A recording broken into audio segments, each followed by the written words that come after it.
اللقاء الختامي بين أعضاء المجلس الإقليمي لوادي الذهب ومجلس عمالة وجدان قاد عرف مع بداية طرح جملة من النقاط والمواضيع المرتبطة بأجرة الاتفاقية التي تربط المجلسين.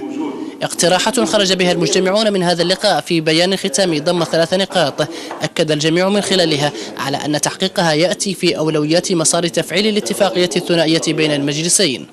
إحداث جمعية مشتركة ما بين المجلسين، كذلك أيام ثقافية في المدينة الداخلة في مدينة ديال وجدة، وكذلك أيام ثقافية من وجدة الداخلة، وذلك بتفعيل اتفاقية ومزج ما بين الجهة ديال الجهة الشرقية والجهة ديال وادي الذهب.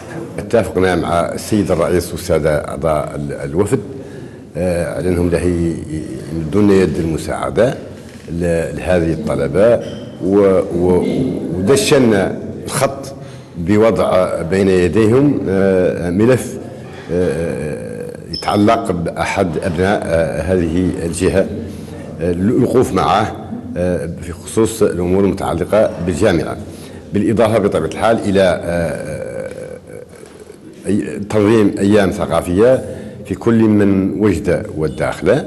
وقد تم تنظيم حفل عشاء خاص في وقت سابق بشاطئ فم البوير على شرف ضيوف الداخلة، والذي حضره العديد من مسؤولي الجهة.